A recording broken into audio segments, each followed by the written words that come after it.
Good afternoon, San Francisco. Good afternoon, community.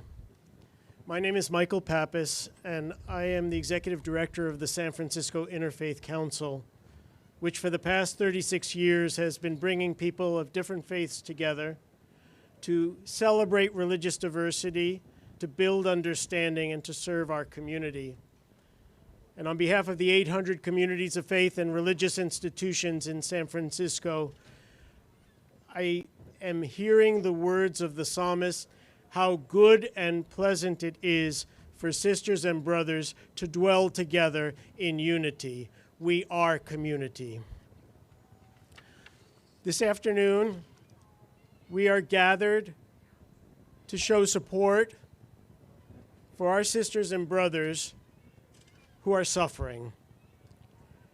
We are going to hear from faith leaders. We are going to hear from our civic partners. We're going to hear from those in labor and community leaders. I want to thank the mayor for the opportunity to host this gathering of community. And I want to thank each and every one of you for being here. We have members of the Board of Supervisors, we have department heads, we have law enforcement, we have our faith leaders, but you are the community, and now is when we need to show up. I'd like to share with you before we begin the program a statement that was issued 2 days ago by the San Francisco Interfaith Council, which I believe sets the stage and frames the issue for what it is we are about to experience. Freedom of speech and assembly are enshrined in our Constitution's First Amendment to ensure the dignity and the agency of every American. All across our nation, including San Francisco, communities and congregations are speaking out for justice and humanity for all people, including our immigrant families. Unfortunately, under the guise of border enforcement, and despite a promise to prioritize the removal of violent criminals, we are seeing law-abiding, multi-status families detained and traumatized by federal authorities. We are moved to call for a humane approach to immigration, for the sanctity of our sacred spaces, our homes, and our schools. This unprecedented overreach of federal government authority is alarming the general public, so much so that not to speak out would be to betray our collective conscience as a people. And our people are speaking out.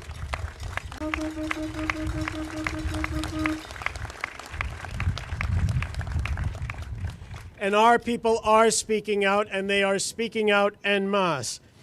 The federal government's disregard for the sovereignty of local law enforcement and unilateral decision to inject itself by sending the National Guard to California over the objection of the governor is only escalating chaos.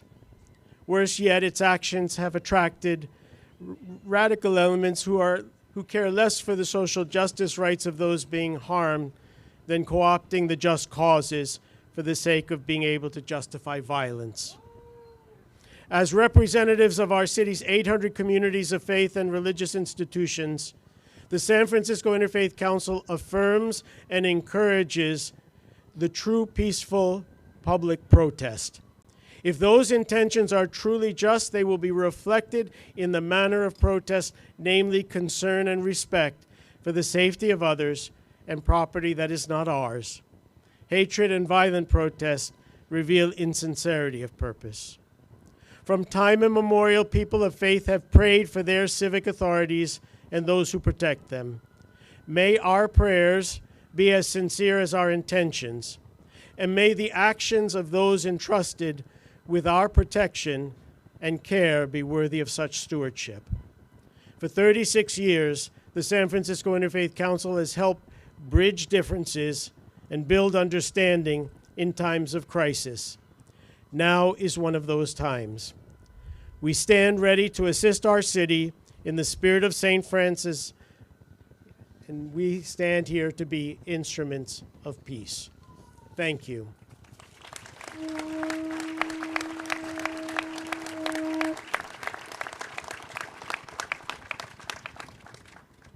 The San Francisco Interfaith Council feels it a privilege to be able to welcome you today on behalf of our city's 800 communities of faith and religious institutions. On the night before Mayor Lurie's inauguration, we hosted 800 people of faith at Congregation Emmanuel, and we prayed for him because we knew the challenges before him were not going to be easy ones. At this moment in time, we find ourselves in one of those moments. And I want to reassure the mayor that we continue to pray for him, not just with our voices, not just with our intentions, but with our support. And with that, I ask you to welcome the mayor of the city and county of San Francisco, Daniel Lurie.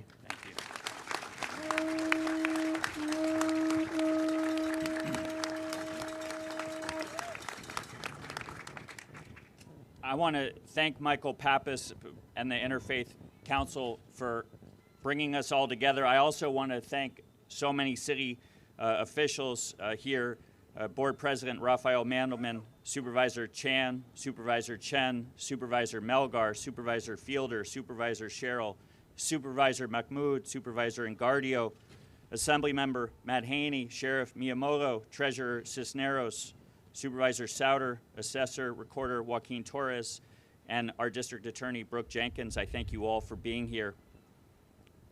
I want to thank you all for gathering here today in solidarity with our immigrant community, many of whom are living in fear.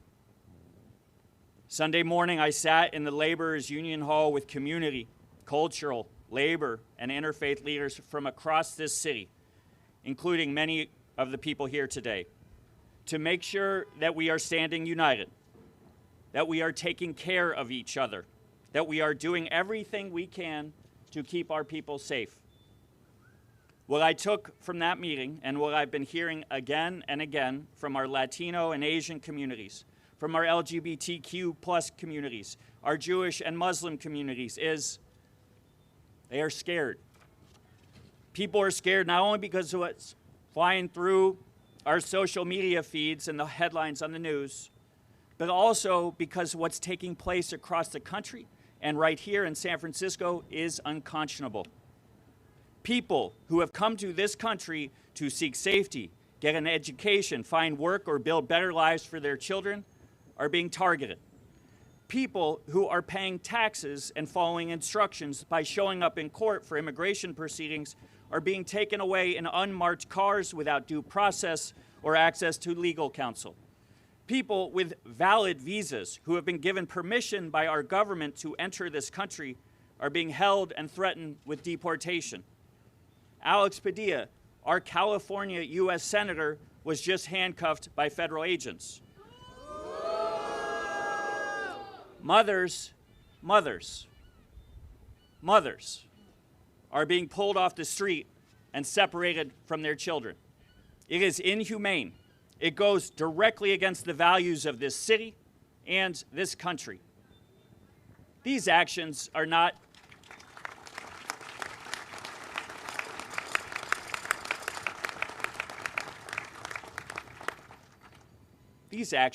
intended to fix our broken immigration system. They are intended to terrorize people. For decades, San Francisco has had sanctuary policies. That means our police officers and city staff do not assist with federal immigration enforcement.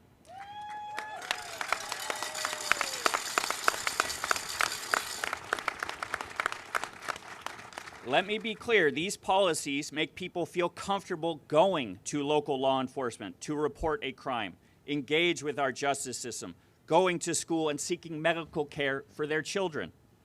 Simply put, these policies make our city safer, and that's what I was elected to do, and that's why I stand by them 100%.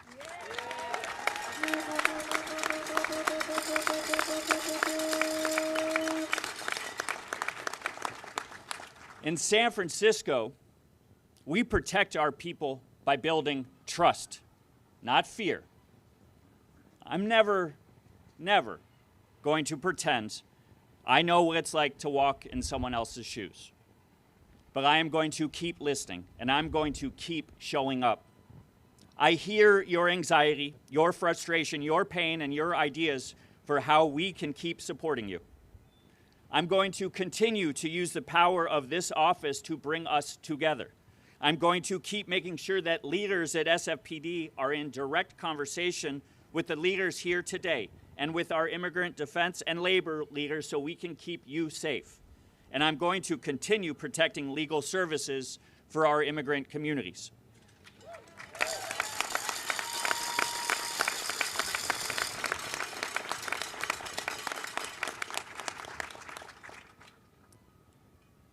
Over the past few days, I've been thinking a lot about what it means to be a San Franciscan. 1 in 3 San Franciscans was born outside of the United States. Immigrants enrich our communities and fuel our economy. They are the story of this global city.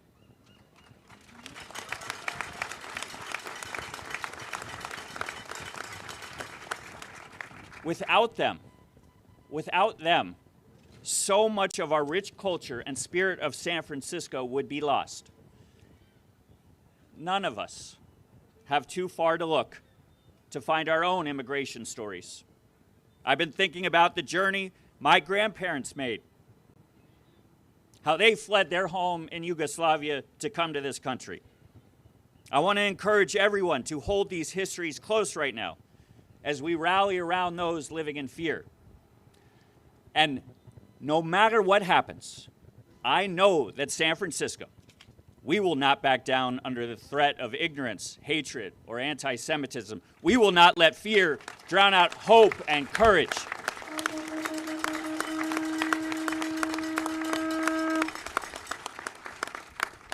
I want to thank you all for allowing me to listen, to learn, and to stand alongside you in unity and in community.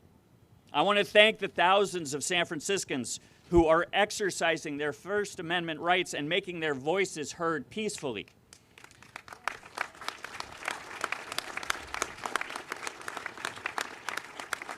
I want to thank our local law enforcement for continuing to protect those rights.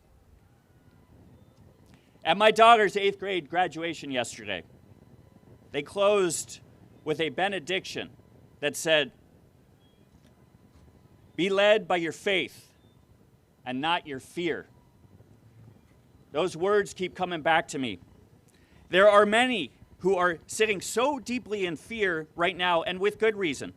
But those of us who are here today, those of us who can stand tall in our faith, faith in this city, faith in our core values, faith in each other, we must do that now. We have been through hard times before, but San Francisco has a long history of being the light in the dark. By coming together, we can be that bright light once again. Thank you.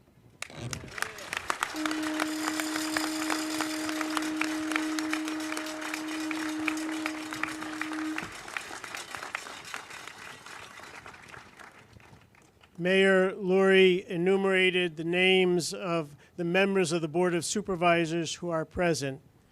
Representing them is the President of the Board of Supervisors, Raphael Mandelman, who I know is a great advocate, a great partner, and a great supporter of this cause. Please help me in welcoming him.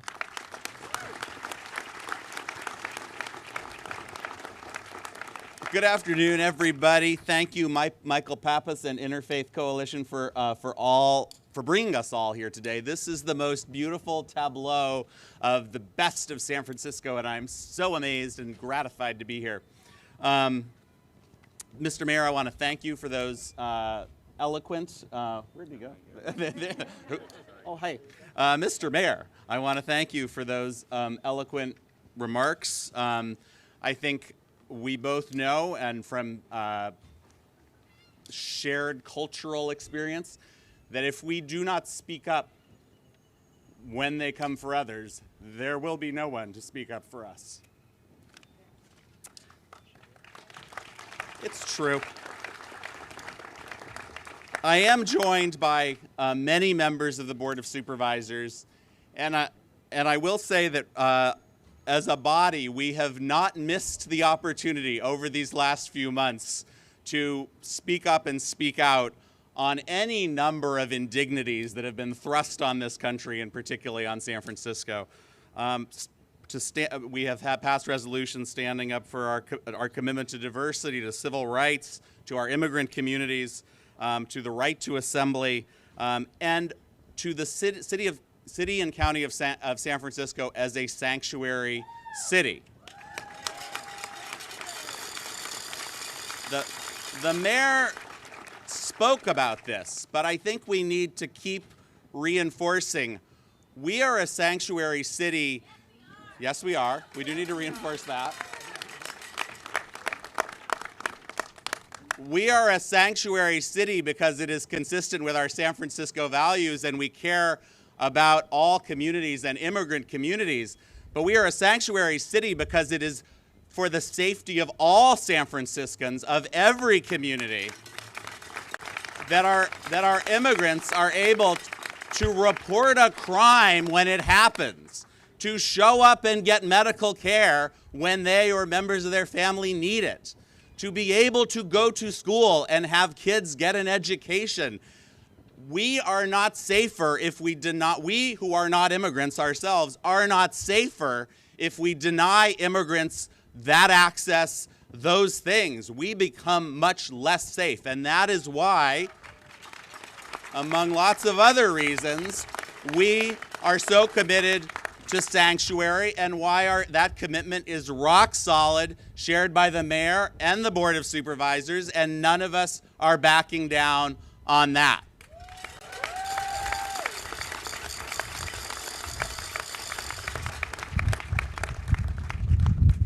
Now, I don't think this mayor hoped or imagined that this would be the set of challenges he would be confronting taking over the leadership of the executive in this city. We got a lot of things we got to do, a lot of challenges we got to work through, and we are great partners, the mayor and the Board of Supervisors, on all of those challenges. And I think, one of the takeaways of this convening is that we can pursue that work. We can address all the basic needs that are the reason why you are the mayor, Mr. Mayor, and is the call for each and every member of the Board of Supervisors, and also protect our San Francisco values and govern with the fidelity to those values. That's what we're about. That's what we're committing to. And Mr. Mayor, I want to thank you for that shared commitment. Michael and all of your congregations, you are so strong and powerful, and you give us strength, and we're glad to be here with you and all of the communities here.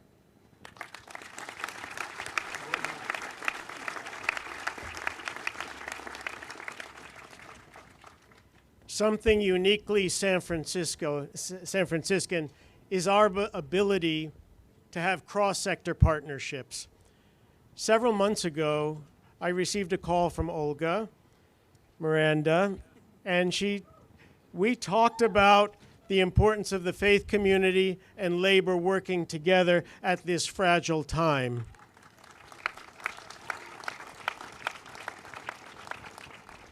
The Labor Council has been one of our very valued partners, and just earlier this week, we stood arm in arm in solidarity, calling for the release of David Huerta from detention.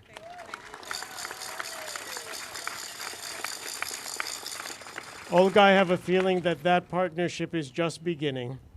And it gives me great, great pleasure, and it's an honor and a privilege to welcome to address us today Olga Miranda of SEIU Local 87, the President and Secretary and Treasurer of the San Francisco Labor Council.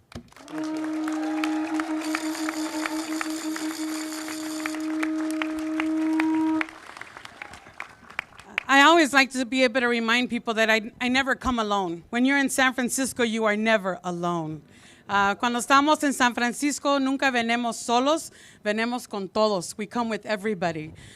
Y en esa nota, if you will allow me, I need to be able to make sure my people understand. Muchas gracias.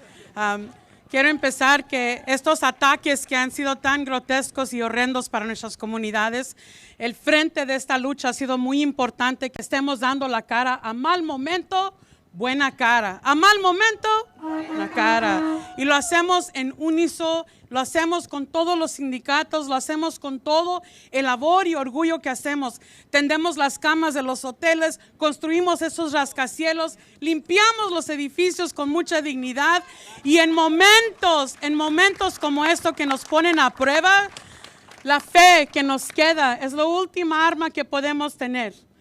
Nosotros criamos a nuestros hijos con la habilidad de que algún día sean un supervisor, un concejal, una congresista, un senador, un alcalde, ¿verdad? Un rabino.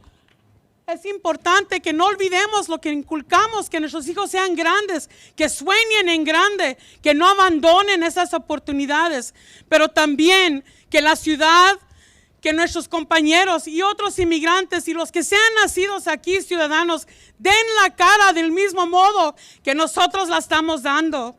Le quiero pedir a mi vicepresidente Abdul Harwan que venga para acá, por favor. A la hija de uno de nuestros miembros que por favor se pare, en estos miembros. They can please get closer. We tell our children every day to dream big. That is an act. It's not an act of a fight, but for our children to dream big. We take pride in being able to tell our children that through our work hard, we build these buildings, we clean them, we make those beautiful beds that you come into those hotel rooms. We welcome you into our city. We want you to make sure that you look at the city as if it was your home and you were welcome into it. Please leave it the same way you found it. We live here, we work here, we prosper here, we thrive here. But right now, in the face of adversity, San Francisco, our faith is being challenged. And I know some of you in these back rooms, in the hissing under your breath comments of, does this leadership of San Francisco, do the politicians really understand? Do they really deliver? Will they know to defend us? Immigrants, can they speak to us? I think the message that was given today by Mayor Lurie, he didn't have to swing, he didn't have to punch, but God damn it, he said it very clearly. It's a sanctuary city, right? We tell our children, I want you to be the next council member, the next mayor, the next Congress member. Why not be the DA? Why not be a supervisor? There's so many children, the product of immigrants. We make this city, we make this country. Every damn natural disaster, it's our hands. These hands, raise your hands. These hands that make the country run. And we do it with dignity. But we tell our children to dare dream. Last Friday was our brother David Huerta. This morning, a United States Senator, a son of immigrants. Again, a U.S. Senator, Alex Padilla. A name that for us means a lot because he is one of our sons. He is what our children, we tell our children to aspire to. They put a knee on his back. They had him get on his knees, and they wanted to show him what his place was. Shame, shame, shame. When any of our Muslim members, my members, pray, and people question them over the work that they're doing, and why do they take time out of work to pray? It's with dignity because we have our faith. I need people to understand that our faith is being tested, and when I reach out to Michael, right now we need each other. There's going to be so many reasons why we can fight. We can do that as a sport. But coming together is the biggest challenge and the call that we have upon us right now. I ask every single one of you, on behalf of the janitors that I have the privilege of representing, on behalf of all the workers in San Francisco, we're asking you, stand with us. Stand with us. Please stand with us. It's not going to be perfect. We will not be saved by one man or one woman. It will be the movement. It will be the community. It will be all of us together being able to stand up. But let's not let our children's dreams and aspirations be taken from them. Let us not allow for one man who thinks he's in a kingdom that this is his. It's all of ours. It is all of ours. And San Francisco, the governor announced, come get me. Well, in San Francisco, we are all saying you can't take all of us. We are all ready to be able to step up and fight back. And we must do it with dignity. We must do it with pride. We must do it with unity. Con eso los dejo. Les pido a todos que mantengan la unidad, la solidaridad. On Saturday, please join us at the No Kings March. Acompáñenos en la marcha de que no hay reyes en este país. And I ask every single one of you, for the workers that you think are invisible but essential, right? The contradiction, we exist. We raise families on union wages. We take our children to the hospital on a union benefit plan. We have built, and we're proud to be able to provide for our families with union wages and a union contract. I call on all of you to please join us, fight for us, give your face and show up for us. We are not a photo op. We are a movement, and we call on all of you and on your conscience, join us and stand with us. Thank you so much. Thank you. Gracias.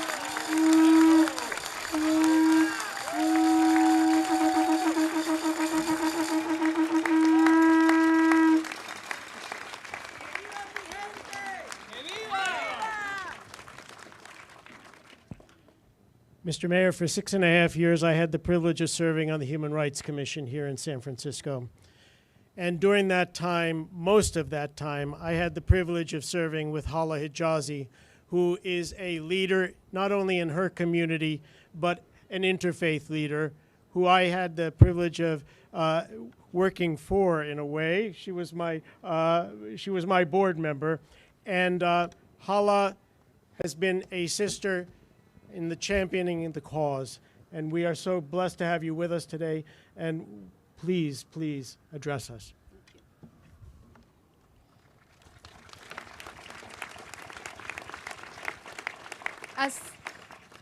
Assalamu alaikum. First, I'd like to thank our mayor. Thank you so much for doing this. And thank you to Michael and to the San Francisco Interfaith Council and to our public safety leaders as well as our unions. I stand before you today as a Muslim, as an immigrant, and as someone who has served our city with love, purpose, and pride. I'm here to say without apology that what this administration is doing is not merely wrong, it is immoral, it is cruel, and it's illegal.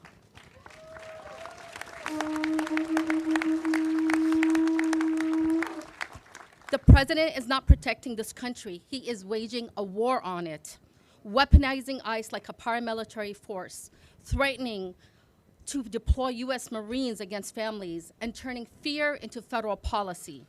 Let's just be clear. Seeking asylum is not a crime.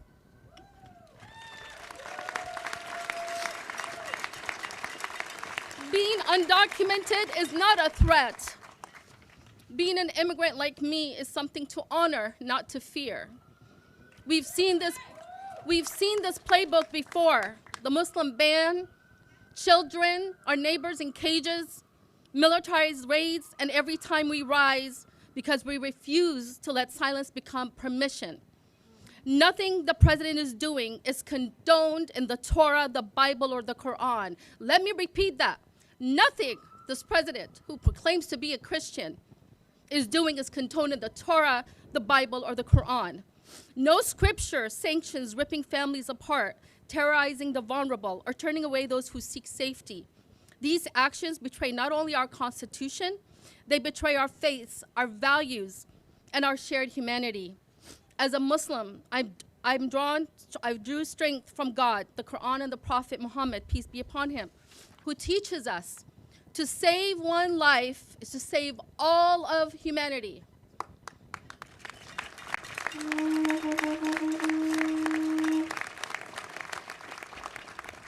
Whoever grants safety to a person seeking asylum, God will grant that person safety on the day of judgment.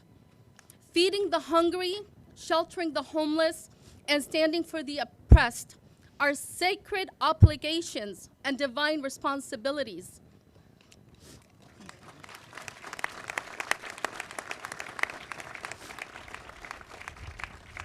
As an American, I believe that we, the people, means all of us, not just the powerful, the documented, and the privileged.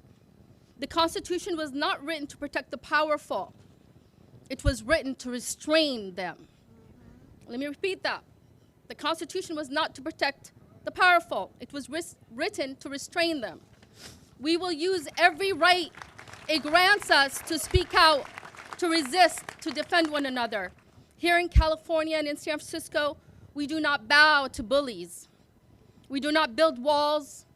As our sister Olga mentioned, we build movements. We don't send soldiers to streets, we send sanctuary and hope. To every immigrant watching, near or far, you're not alone. You are sacred, and we will fight for you.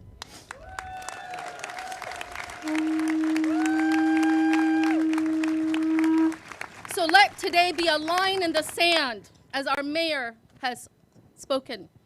The day we said enough, not in our city, not in our name, and not on our dime. This is our country too. And to President Trump, you will not deny me of my American dream. You will not deny any of us immigrants of our American dream. May God bless you. And may we never lose the courage to speak truth to power. And may we not rest, not until justice, dignity, and freedom belong to every single one of us. Thank you, and God bless you.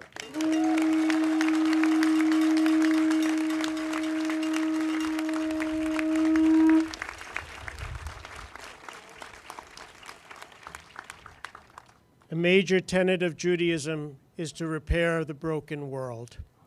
And we are very blessed here in San Francisco to have as the spiritual leader of Congregation Emmanuel, someone who has been here for close to 2 decades, but is now the senior rabbi at Congregation Emmanuel, where your father had the privilege of serving as spiritual leader. My friend, please welcome the senior rabbi, Rabbi Ryan Bauer.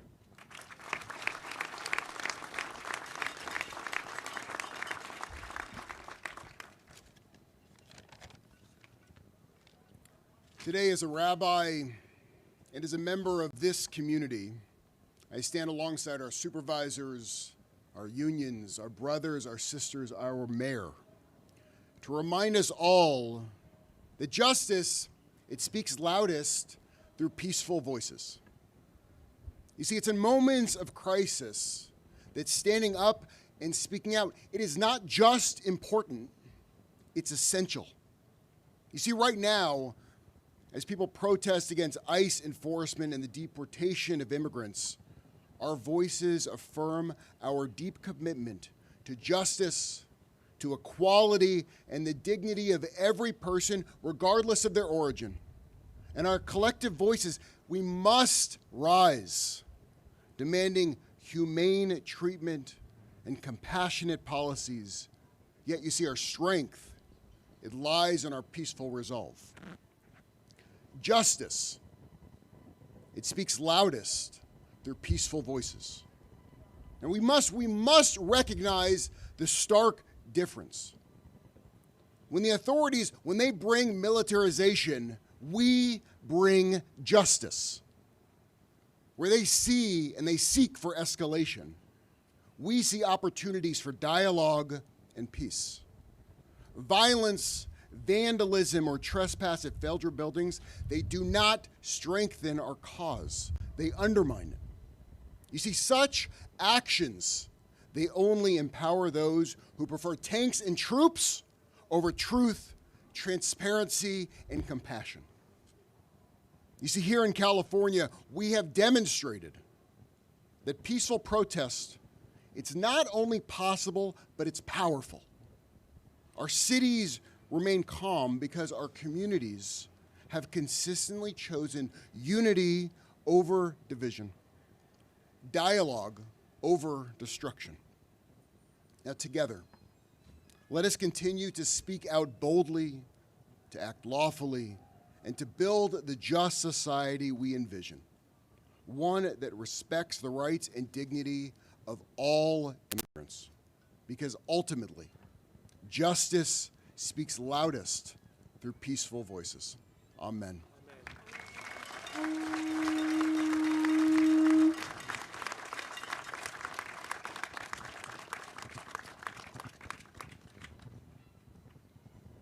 Grace Cathedral has stood as a beacon of hope for San Francisco on Nob Hill, and yet her ministries transcend all of our neighborhoods.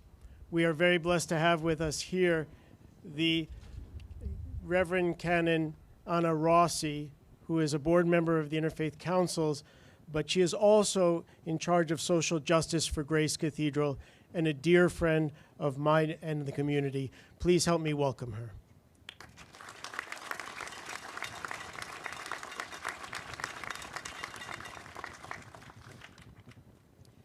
Thank you, Michael, and thank you to all of you who are gathered here today. We've seen in these last days militarism, we've seen intimidation, and I still believe that fear and hatred and violence will not win the day. To all who call this fair city home, to all who are afraid, wherever you were born, whatever your immigration status, your culture, your language, your identity, belief, or custom, this is our city. Together, we are San Francisco.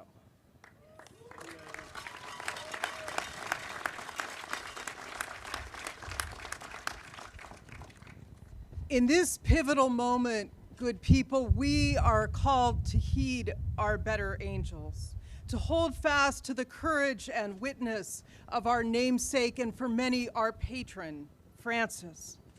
Francis, who blessed the divine good in creation and brokered an unlikely peace across religious and political divides. So much is in our hands. So much good is possible. So let us preserve the spirit of our good city by blessing our streets with nonviolent witness for the world that is possible. A world where the love of our immigrant neighbors transcends the fear of retribution. A world where our anger at injustice is channeled into right action, and we spar with words rather than weapons. I believe this world is possible with God's help and with our hands. Thank you.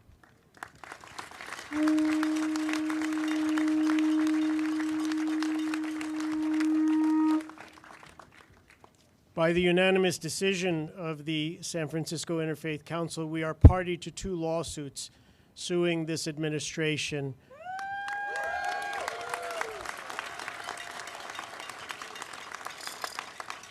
One, we are one of 5 plaintiffs suing on the rescission of the Obama administration's executive order on the ICE being able to go into sensitive locations. We are calling that out. The second one hits very close to home, and it is the threat to withhold funding from San Francisco because we're a sanctuary city. Our faith-based social service agencies that have contracts with the city rely on that funding in order to provide our most vulnerable residents with essential services. Our lawyer in that case is the Asian Law Caucus.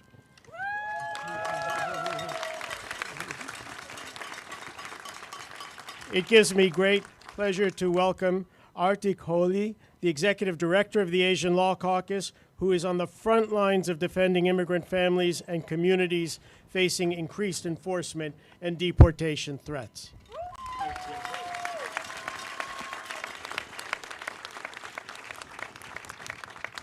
I'm really humbled to be here today. I'm not normally in a interfaith space. I'm in many legal spaces. And this is much more affirming, let me just say that. So we all gather here today as people of many faiths and tradition. We're united by a shared commitment to justice and human dignity. Whether we are Hindu, Christian, Muslim, Jewish, or Buddhist, our faiths teach us the same truth. We are called to protect the vulnerable, not hunt them down.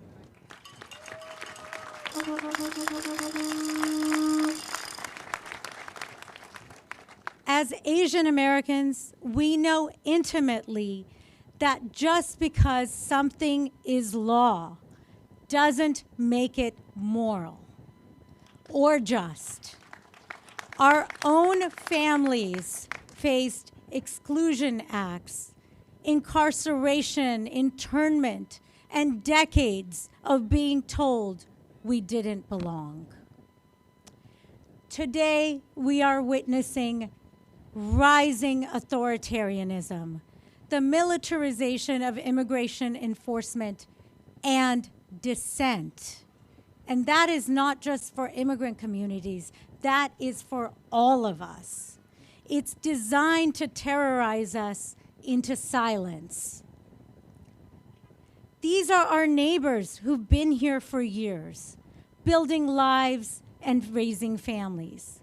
But our broken system keeps them in limbo. We're seeing longtime community members at the Asian Law Caucus, Southeast Asian refugees who've lived here for decades, established roots, contributed to our communities, being torn away from their families without notice and whisked away to unknown places. This is an abomination and a perversion of the rule of law.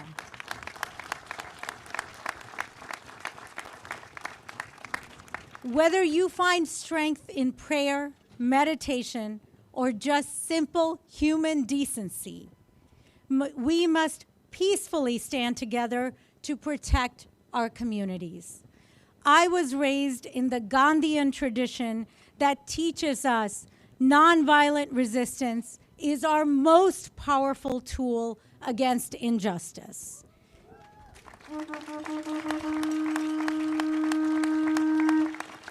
I am a lawyer, and I am telling you this.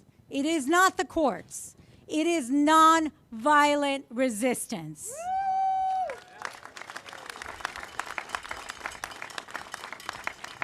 Our clients at the Asian Law Caucus come from every religious background, and some none at all. What unites us is our shared belief that attacking immigrant communities attacks the soul of who we are as Americans. When the law is unjust, we have a duty to resist. The Asian Law Caucus will continue to fight for people's rights, and we will not be silent.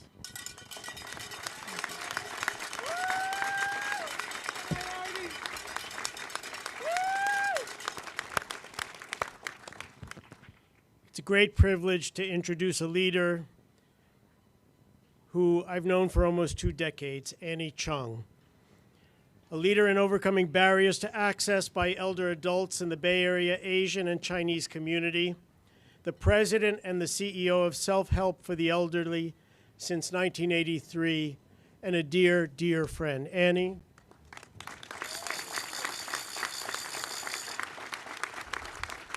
Thank you so much, Michael.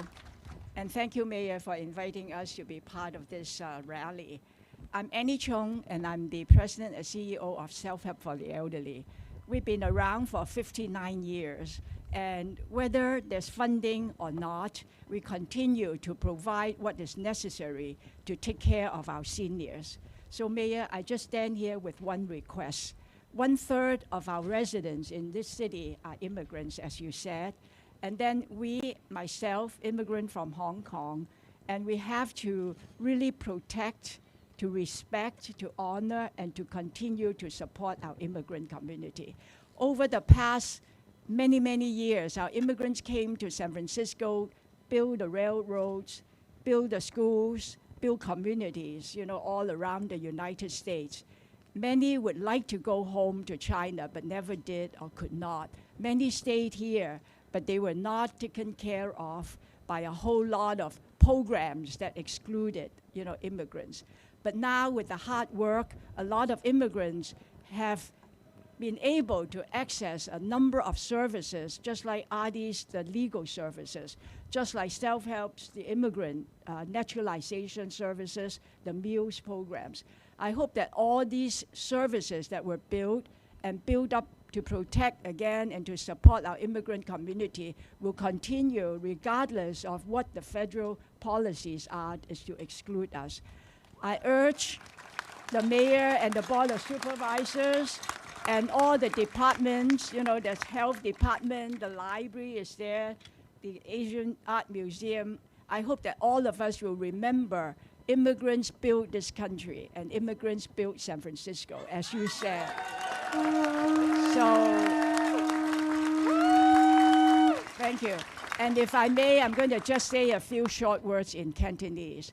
Cantonese is my native language. I came from Hong Kong. 咁我所以依家想講一講幾句中文嚇。咁各位，咁我想今日嚟呢，就係代表我哋中國人喺三藩市係有20% 2% 嘅人口係中國人。咁我希望我哋身為移民呢，我哋喺呢度三藩市係有好多移民嘅服務嘅。你係公民又好，你係綠卡又好。咁我希望。雖然依家嘅時間呢，好似係好緊急同埋好迫切，我哋啲移民嚇。咁我希望你哋唔好太過擔心，而唔好去話我好驚出去攞嗰啲健康嘅服務，或者移民嘅服務，或者入籍嘅服務。咁所以我希望依家呼籲大家，希望我哋因為我哋市長話一定會大力支持我哋嘅移民。咁希望你哋唔好太驚，話因為害怕而唔出嚟接受你哋所得到嘅服務。I just have the urge to say that a lot of our immigrants live in fear now, and we want to make sure that all the services that are provided by OSEA and provided by the Immigrant Rights Commission, they are the protector and the leader. And really try to defend all of the immigrant services in our city. So I hope that we'll continue to get your support, Mayor, and get the Board of Supervisors support, that funding will continue, and then our immigrant community will continue to be strong. And I urge our seniors to not be afraid to come out to get the services that they need. So thank you very much. Yeah. Okay.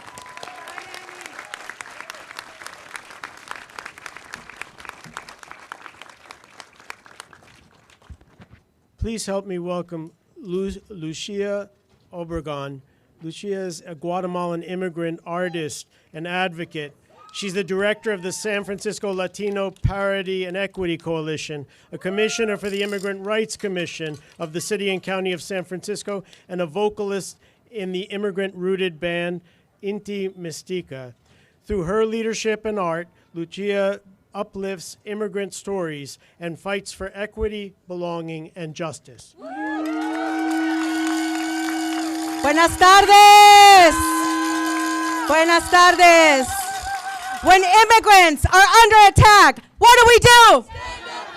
When immigrants are under attack, what do? Gracias. My name is Lucia Obregon. I am a proud immigrant. The Latino Parity and Equity Coalition and the Latino Task Force stands together, united. We are created to advocate, protect, and serve the Latino community, a community that is the heartbeat of San Francisco. Today is a prime example of how immigrants are powerful. We are builders, we are creators, we are movers, and we have always been here. The border crossed us. Latinos are not strangers to oppression. Our histories carry the weight of colonization, authoritarianism, injustice, and displacement. Some of us carry the memories directly, and others carry them in our family stories. but all of us carry the responsibility to transform that history into something greater. I came to this country with the same hope that brings so many of us to San Francisco, the hope for dignity, for safety, and for freedom to create a better future. And it is heartbreaking that even here, a city that is celebrating immigrants, we still find ourselves having to defend the very right to exist without fear. In recent weeks, we've seen an alarming escalation of unlawful attacks targeting migrant communities across California and in the nation. Federal agencies, including ICE, are violating basic human rights, disabling families, and inflicting deep trauma on immigrants, communities of color, and LGBTQAI individuals. But let us be clear, we are not powerless. We are here, present, loud, and unafraid. We know what leadership in this moment looks like because San Francisco has shown it before. We became a sanctuary city in 1989, but our city has lived those values way before it was written into law. This is who we've always been. I want to thank the mayor and the Interfaith Council for convening us today and for recognizing that this is the moment that demands courage, clarity, and partnership.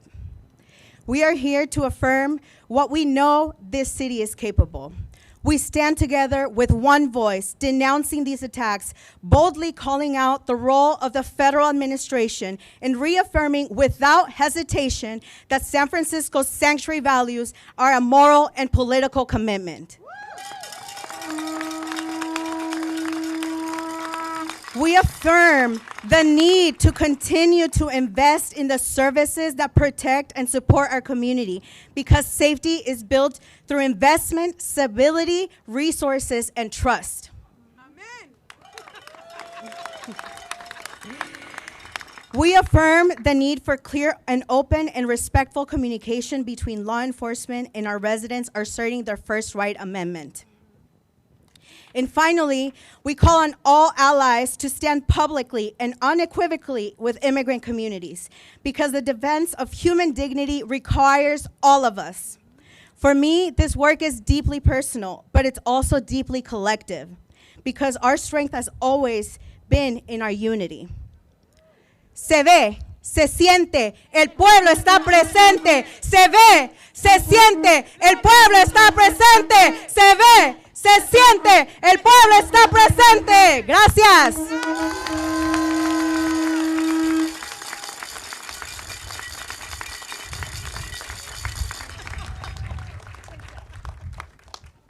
We would be remiss if we did not acknowledge the leadership of the Office of Civic Engagement and Immigrant Affairs in the person of Jorge Rivas, my brother, and Richard Whipple, and Mario Paz,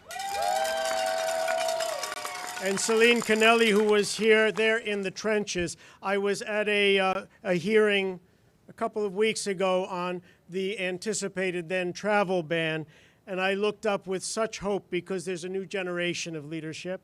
And our next speaker is part of that new generation of leadership, Asil Farah, a Yemeni-American activist and public servant who grew up here right in San Francisco's Tenderloin neighborhood. Help me in welcoming Asil.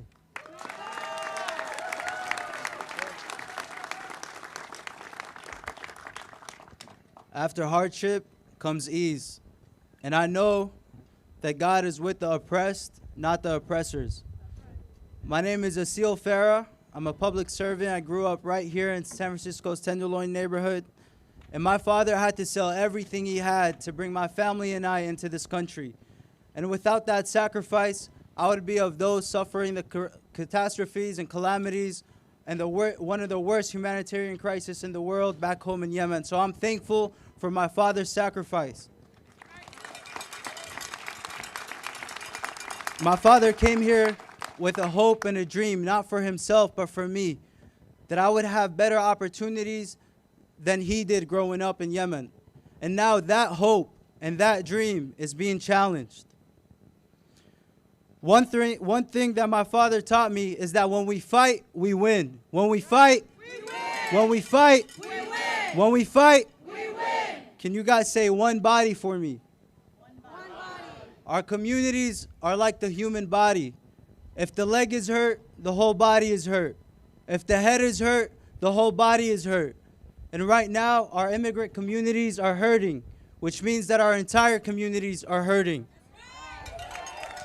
Can you guys say one love for me? We must do this work with love because this work is hard. Treat each other with love and care, just like the way Dr. King did. Can you guys say one voice? One voice. The more aligned we are, policymakers, community organizations, and community members, the greater the impact and the greater the voice. So one body, one love, and one voice. Thank you so much.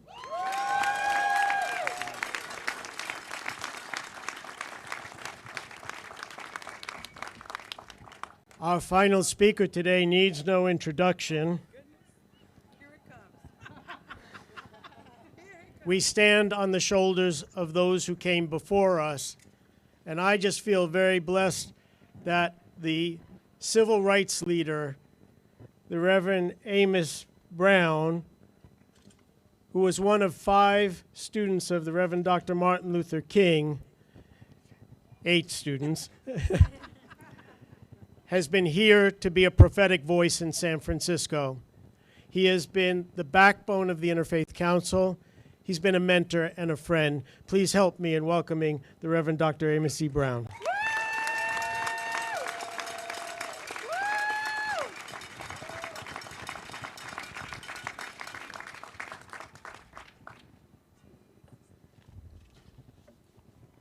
Thank you,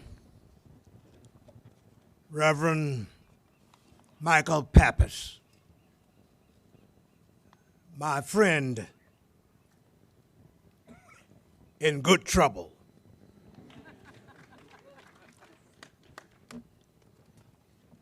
Mr. Mayor, you are to be applauded for giving leadership and not watching things happen. But you make things happen for the good in this city of St. Francis.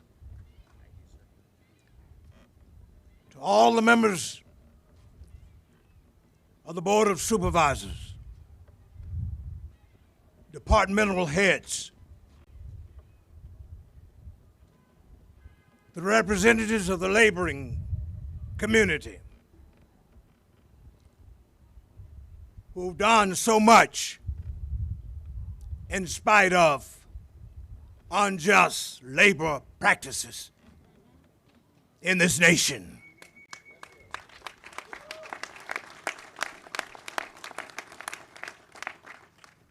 To all of the members of the various faith communities represented today.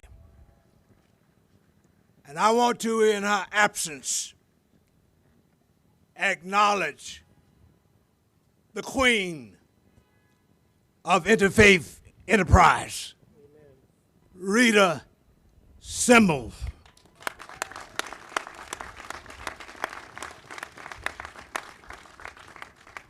Who is now 103 years old and still alert, awoke, and aware of what the Lord requires of us.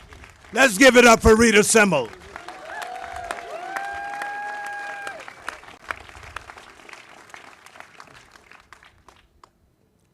I won't be long because I know you've been here for some time, and if you were seated, you would know the mind can endure only in accordance with what the seat can bear. And to the young man who will be succeeding me as pastor of the historic Third Baptist Church of San Francisco, Reverend Devin Crawford, who I believe is here today.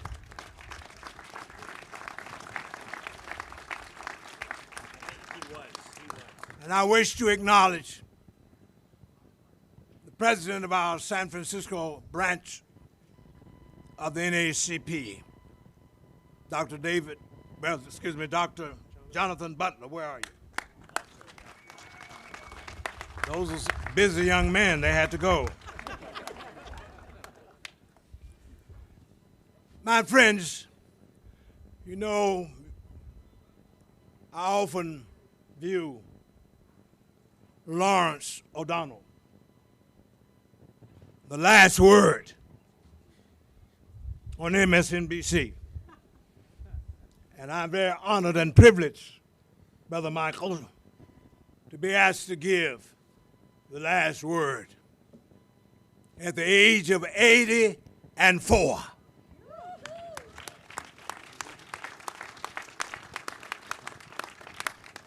I have been in the struggle for civil rights, justice, and peace for now 70 years.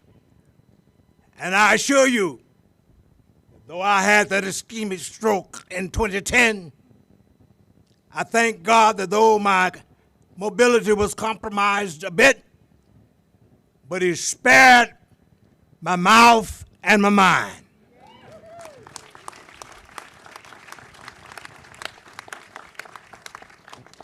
So let me leave you with a word today.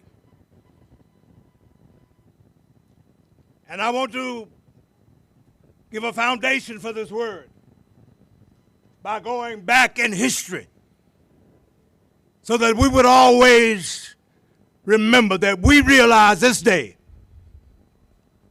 how we got here to this point in America in which America has been turned into hell on earth.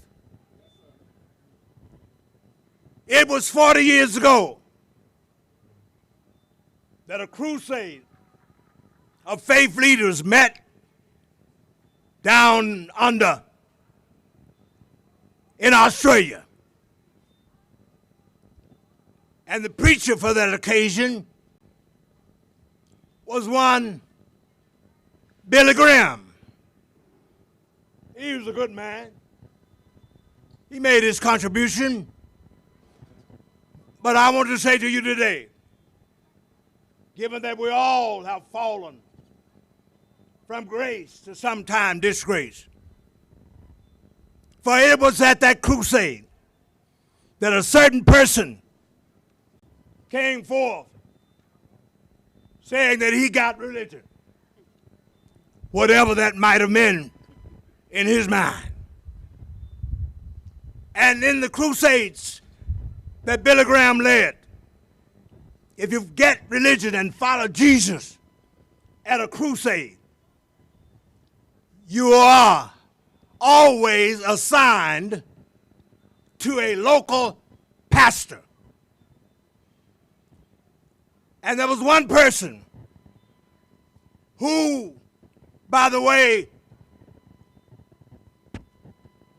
is an immigrant named Rupert Murdoch. And when he got into this country, what did he do immediately? He bought up Fox News. He bought up Wall Street Journal. He bought up the New York Post. He bought up many of those talk shows that refuse to tell the truth and nothing but the truth. And for faith leaders, you've had a little book in your churches, Purpose-Driven Life, Purpose-Driven Youth Group, Purpose-Driven Women's Group, and even he tried to make Rwanda a purpose-driven nation. What am I getting at? when Mr. Murdoch got into this country and bought up our media, our mind was infected with this insanity that has gripped America. I want to remind you, secondly, that we are here today because somebody did not read what a great man, a journalist, a sharp mind, said on July the 26th, 1920. And I quote him. It was, my friends, that man, H.L. Mickens, who was a senior editor of Baltimore Evening Sun newspaper. He said this, and I quote him, "As democracy is perfected, the office of president represents more and more closely the inner soul of the people. On some great and glorious day, the plain folks of the land will have their heart's desire at last, and the White House will be adorned by a downright moron." End of the quote. I do not say this to be unkind, Mr. Mayor, but I just come to tell the truth and nothing but the truth. If we had read this prophetic word from Mickens, we will not be in this mess today.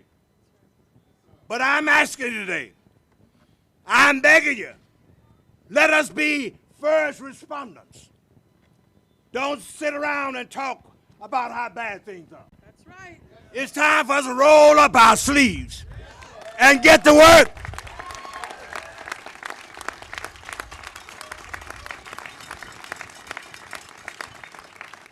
I come to tell you today, there can be a better day ahead if we all vote the right way. Use our brains for more than a hat rack. Don't let people impress you about what you should do. Study for yourself. Use your head for more than a hat rack. And enable us to have mayors, presidents, congresspersons, and indeed a mayor such as our mayor today, who's here with a great air of elegance, poise, and presence. Thank God, San Francisco knows how to lead the way, how to do the right thing. Thank God, San Francisco knows that injustice anywhere is a threat to justice everywhere.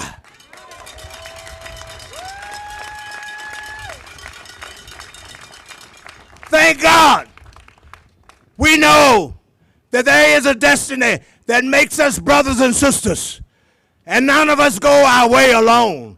For what we send into the lives of others will come back to our own. Thank God for the 8 major religions of the world that say, do unto others as you would have them do unto you. And if you don't want your health care being taken away, don't take away other folks' health care.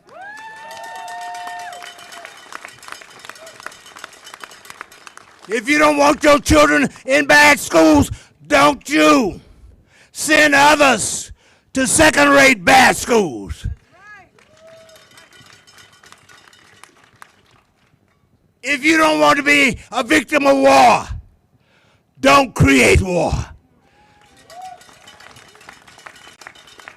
My teacher, Dr. Martin Luther King, said, if we don't learn how to live together as brothers and sisters, we are all going to perish as fools. Nobody likes to be called a fool. But at the rate that America is going, we're on a foolish course. And I thank God that we have set an example here today. For I know that the day can come when we can put it all back together. We are broken now, but we can be made brand new, that we will come to the day that we'll be able to say, I'm black and I'm proud. I'm brown and I'm sound. I'm yellow and I'm mellow. I'm red, but I ain't dead. I'm white and I'm all right. I'm a woman and I'm wise. I'm gay, but I'm godly. I'm straight, but I'm sensible. I'm an immigrant, but I'm industrious. I'm an atheist, but I'm altruistic. Thank God. Hold on. Fight on.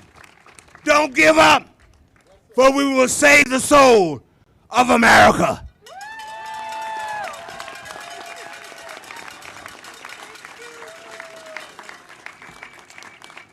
Did you want to say anything else?